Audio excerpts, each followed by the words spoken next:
What's up, YouTube? This is Big Mike.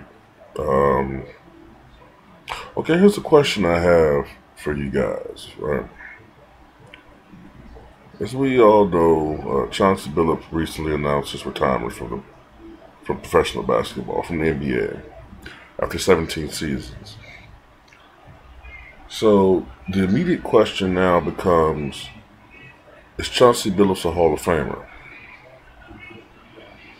Okay, my gut. All right, my gut feeling is that he's not a first ballot Hall of Famer. All right. Now, when I say gut, I mean there's just certain players who, when you think about them, you could just say, okay, yeah, they're going to go to the Hall of Fame. Like Kobe, you don't have to think about that one. All right. Dirk, you don't have to think about him. You know what I'm saying? There's certain guys you just don't have to think about. You know they're going to go to the Hall of Fame. Tim Duncan. I don't even have to put a thought process in it. You just say his name, Hall of Fame. All right. Then there's other guys like Vince Carter. I would have to say that even though he's a disappointment for his total career, as far as what we thought he would be, you think about it a little bit, look at what he's accomplished in his numbers. And his numbers kind of shock you too. If you look at his total numbers.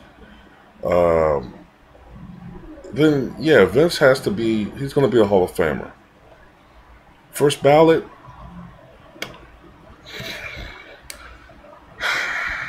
Probably. I think it also has a lot to do with who's in the draft when you are selected. You know what I mean? That's a lot to do with whether you're going to be a first ballot.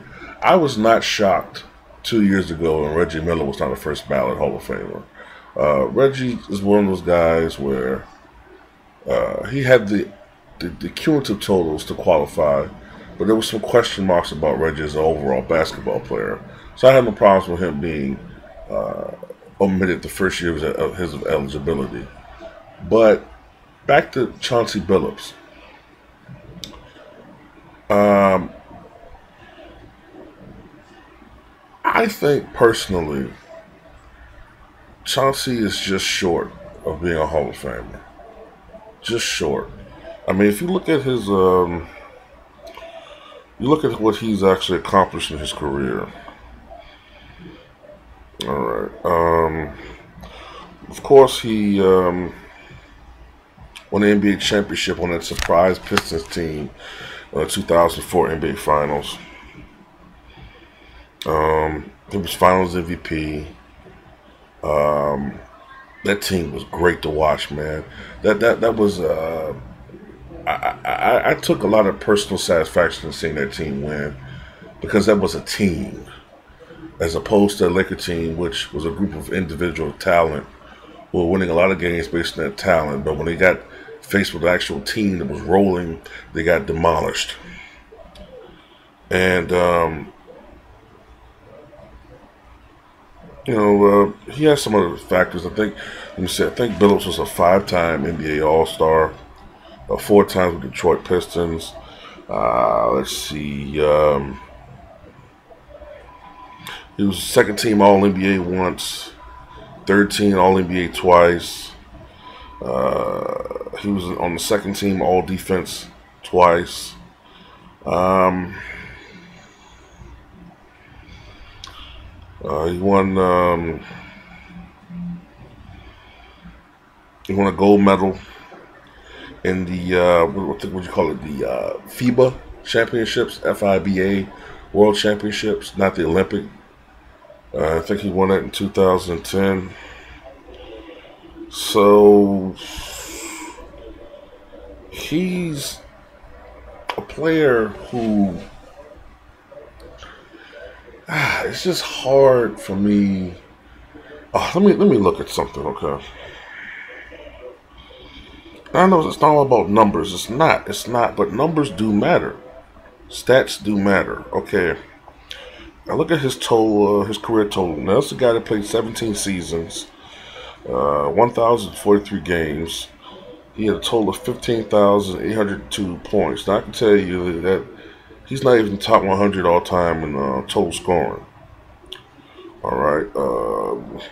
let's see, I'm looking at numbers that people look at for point guards or perimeter players. Assists, he's a point guard. Okay, he's at 5,636 total assists. All right. Keep in mind, Michael Jordan had over 5,000 career assists. He was a shooting guard whose primary role was to score. I don't know his exact numbers, but I know he had over 5,000. And as a matter of fact, let me see something.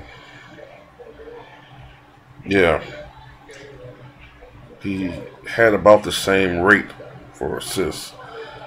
Steals, that's something that perimeter players usually have abundance of.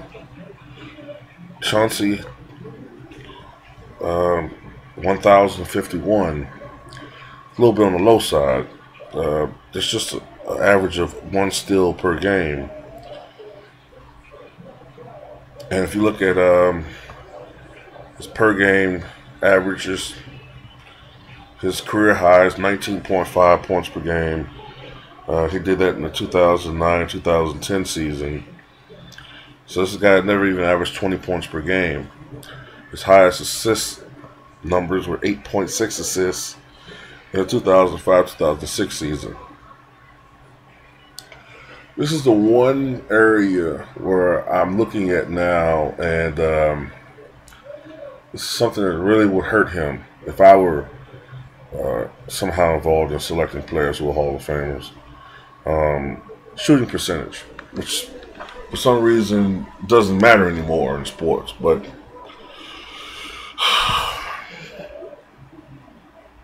all right. This is also a guy who, at the beginning of his career, was sort of a journeyman. Drafted by the Boston Celtics, I believe. Traded to Toronto later that year. He shot 37% from the field. Then he went to Denver, his first stint. Shot 39% from the field. The next season, only 34% through 13 games. Then he went to Minnesota. Finally, shot over 40%. So this is a guy who, for 1, 2, 3, 4,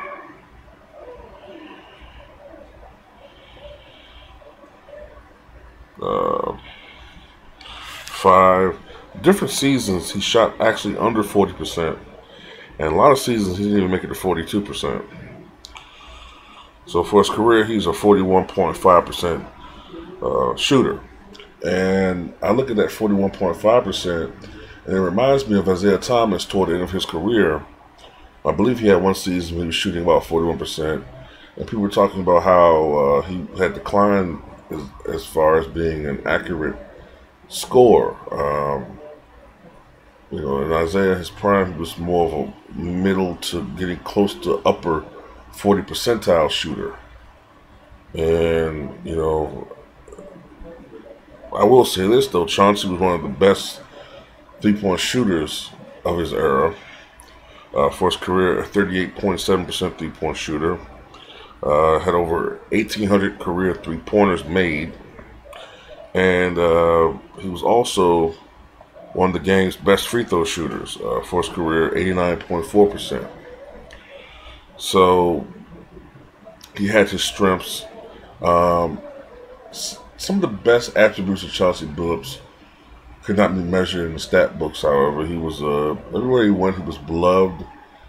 He was a true leader in a sense. And he always, in some sense, but even if it's not just his just talent on the court, he was a positive influence. These may be factors that some people may look at, and I don't know. Maybe down the line, I don't know if he'll be a first ballot or even a second ballot, but he might be one of those guys where he might become more popular as time goes on.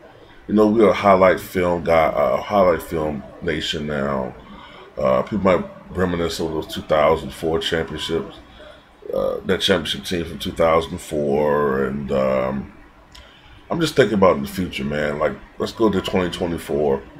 20 years after the Pistons won that last title, and might start to see these guys looking all older and on the round table talking about that year, and you might see this reminisce. You might see this uh, push for Chauncey Billups to be in the Hall of Fame, and because he's a nice guy and people like him, it's possible he might be inducted to the Hall of Fame. Just based on his overall numbers and what he did in the finals, and the fact that he was able to overcome such a shaky start to his career to become a scene at least one point in his career.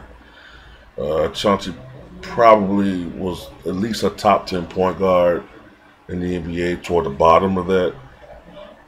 But he's a iffy case, man. If he will be, it'll be because of his longevity, and for a period of time between 2004 or 2003 to about 2010, where he was one of the 10 to 15 best point guards in the NBA.